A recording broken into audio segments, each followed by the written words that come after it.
Bonjour. Pour cette vidéo, ça va être la création de matériaux dans le but d'utilisation dans CATIA, donc soit l'atelier Part Design pour mettre un matériau ou plus particulièrement ici l'atelier Composite. Donc pour ça, il faut avoir un fichier matériaux, donc on ouvre un fichier matériaux, on fait à nouveau. Là, c'est un fichier dans lequel il y a déjà des produits de rentrée, donc on peut créer plusieurs onglets. Et on peut créer des nouveaux onglets avec ici une nouvelle famille. Je crée une nouvelle famille. C'est ici. Si je veux changer son nom, renommer une famille, je peux l'appeler Toto par exemple. Et dans Toto, je vais pouvoir après ajouter des nouveaux matériaux. Et donc je peux de la même façon changer le nom du matériau éventuellement. Et on va voir comment on renseigne tout le contenu de ceci. Si on veut supprimer un matériau, on le prend et on fait supprimer un matériau. Si on veut supprimer un groupe, on fait supprimer une famille. Ok. Donc là, j'ai du verre, du carbone, des matériaux d'âme, et on verra un peu plus tard la composition des multi-axiaux, les fameux NCF. Donc verre, si je prends, donc ça c'est la désignation que je donne, c'est généralement la référence du produit. Entre crochets, je mets le pourcentage de fibres en longitudinal et en transversal. Et enfin, je mets le fournisseur. Donc si on regarde le contenu d'une fiche matériaux, on a plusieurs onglets. L'onglet rendu, qui permet d'avoir l'aspect que renvoie ce matériau dans le rendu réaliste. Bon là, ça ne nous concerne pas trop pour la partie composite.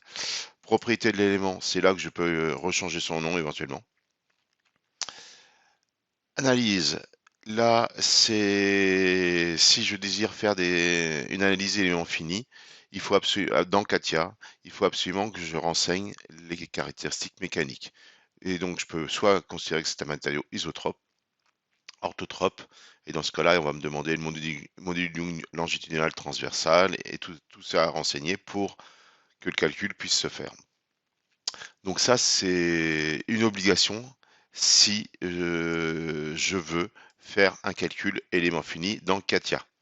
Si la partie composite ne concerne que la drapabilité, la mise en œuvre et la sortie des plans de fabrication du composite, on peut ne pas aller dans l'analyse. Par contre, dans la partie composite, il faut absolument renseigner ceci.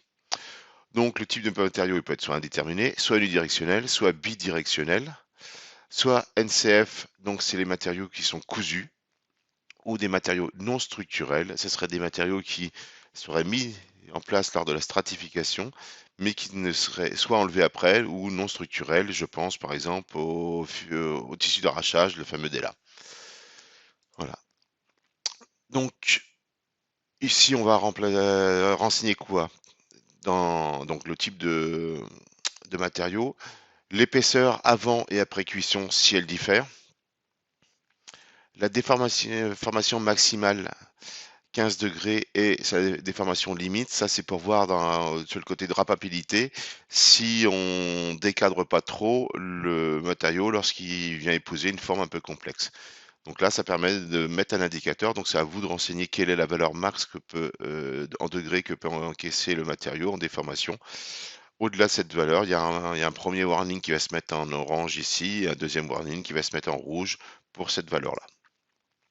La largeur du rouleau, ça permet de voir si ce qu'on doit faire tient dans le rouleau ou éventuellement la mise en rouleau. Et là, la masse par unité de surface, très attention. Là, ici, je suis en présence d'un verre de 202 grammes par mètre carré. Donc, c'est la masse surfacique du tissu sec. Par contre, la masse qu'on renseigne ici, c'est la masse imprégnée. Donc, c'est pour ça que lorsque j'ai fait mon fichier matériaux, c'est que composite catalogue, j'ai mis, et c'est infusion. C'est-à-dire que là, je me passe sur une fraction volumique de fibre de 0,55. Et c'est évident que si je voulais faire une mise en œuvre par voie humide, j'aurais une fraction volumique différente, donc il faudrait prendre une, une fraction volumique différente, donc une masse surfacique différente. Relativement important de renseigner correctement cette valeur parce que c'est un indicateur qui permet au final de connaître le poids total du composite et de vérifier si on n'a pas fait d'erreur. Voilà. Et après le dessin, je ne sais pas du tout ce que c'est, pour être franc. Ah, c'est oui, dans la mise en plan. Ok. Donc, une fois que vous avez renseigné ceci, vous pouvez valider et vous avez un matériau. Donc là, je vais en créer un. Je vais réduire ça. Si je prends la fiche aussi commun, je vais créer ce matériau Serger de 200 grammes par mètre carré. Donc, c'est un verre. Il est basé à partir de verre. Euh, non, c'est un carbone, pardon. Non, c'est...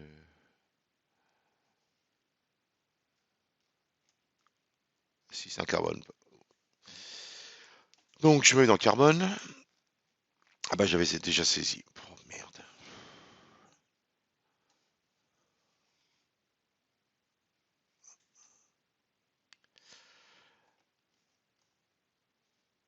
Donc là, on a des tissus verts, des taffetas ou des sergés, des choses comme ceci. Donc là, c'est ce que je vous ai présenté. Et pour tout ce qui est cousu, donc si on prend le LT500 par exemple, on va voir comment il est constitué.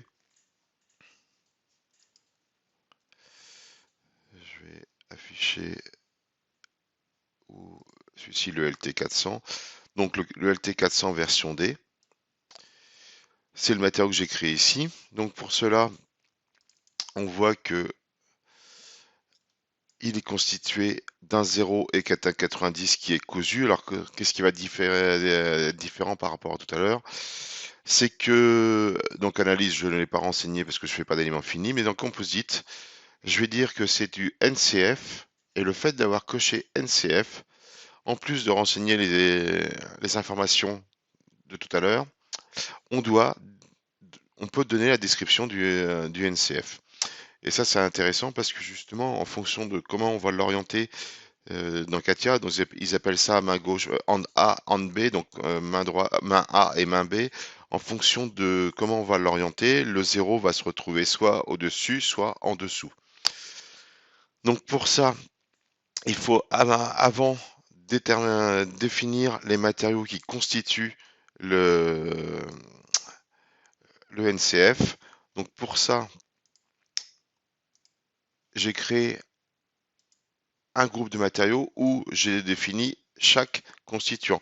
Donc si je prends le verre E glace 900 Tex à 189 grammes par mètre carré, donc il est ici, et là je vais renseigner donc son nom, et j'ai précisé 189 parce que il y a plusieurs verres E 900 Tex qui apparaissent chez Sicoma, la preuve, ici on en a un à 216 grammes par mètre carré et un autre à 189 grammes par mètre carré. Donc, dans Composite, je renseigne l'ensemble, toujours en faisant attention, en prenant la masse surfacique qui dépend de l'infusion. Donc, j'ai déclaré celui-ci, et là, c'est forcément des unidirectionnels. Ok, donc je vais faire ça pour chacun des matériaux qui constituent mon cousu, et une fois que c'est fait, je vais pouvoir l'intégrer. Alors, je vais faire un exemple avec celui-ci que j'ai pas encore renseigné, je ne crois pas. Donc c'est un verre, et le TX, je l'ai pas fait. Donc si je veux créer ce matériau, je vais commencer par créer ses constituants. Donc là, ça va être un verre, pour la première couche, un verre E à 120 tex. Alors j'en ai un qui existe, il y a le 283 ou 425, c'est pas la... Ah si, il est là, 283. Bah, j'ai fait une copie. Alors, j'en ai un qui existe ici. C'est pas exactement le même grammage, donc je vais pas m'embêter, je vais faire un copier-coller. J'obtiens celui-ci, donc je double-clique pour changer. Je vais commencer à changer ses propriétés pour redonner un nom correct. Donc Il s'appelle vers eux 1200 tex à 288 grammes par mètre carré. Le composite, donc l'épaisseur va être à peu près à 0,26 d'après ce que j'ai calculé ou ce que j'aurais pu mesurer expérimentalement.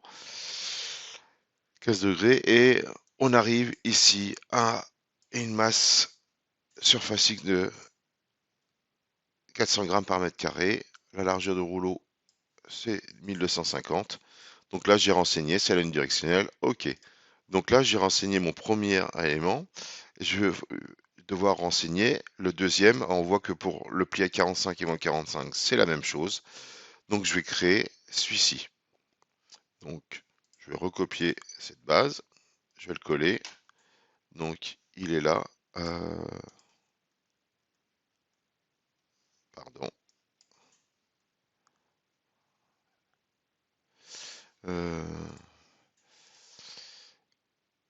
Oula, j'ai que des copies par. Ah, j'ai copié l'intégralité du répertoire, désolé. Donc, je prends ça, je colle. Donc, j'ai le matériau. Je vais changer son nom. Donc, c'est un verre E de 300 tex avec une masse de 284. Une masse surfacique de 284 grammes par mètre carré. Je vais dans Composite. Donc, lui fait 25 mm, 0,25 mm d'épaisseur.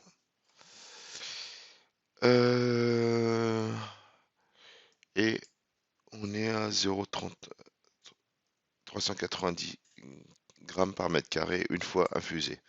C'est un unidirectionnel, ok. Donc là, mon tissu, mon cousu est composé de annudé à 0 en 120 que j'ai déclaré ici et deux couches du dé orientées à plus ou moins 45 de ce verre là que j'ai défini là. Une fois que j'ai fait ça, je vais pouvoir retourner dans mon matériau, créer un nouveau ou faire une copie d'un existant, peu importe. Mais je vais faire un nouveau matériau. Ce nouveau matériau, je vais copier son nom et je vais coller. On voit que c'est quasiment à quelque chose près un tiers, un tiers, un tiers. Donc je vais définir 34,33,33 qui sont les pourcentages dans les trois directions et j'arrive bien à 100% pour l'ensemble. Donc j'ai un petit peu arrondi. Le pourcentage des trois directions et mon fabricant, Sycoma. Le composite, maintenant, je vais renseigner les épaisseurs. Donc c'est l'épaisseur cumulée des deux. Donc j'étais à 0,25 plus 0,26 plus 0,20, non, 2 fois 0,25 plus 1 fois 0,26. Ça fait 0,76. Après cuisson et avant cuisson, c'est pareil ici. La largeur de mon rouleau, c'est 1250 que j'ai ici. La masse surfacique, alors ce serait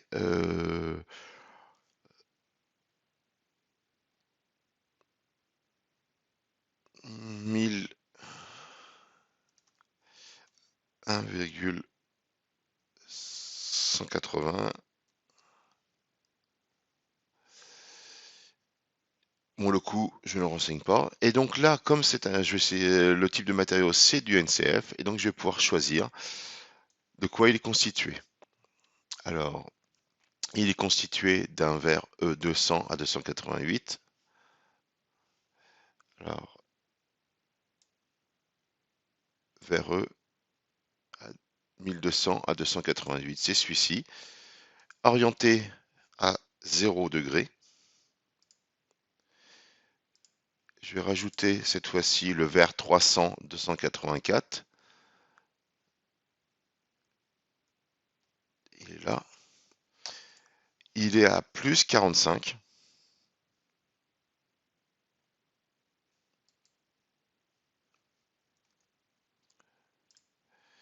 Et je vais rajouter la même chose, cette fois-ci à moins 45.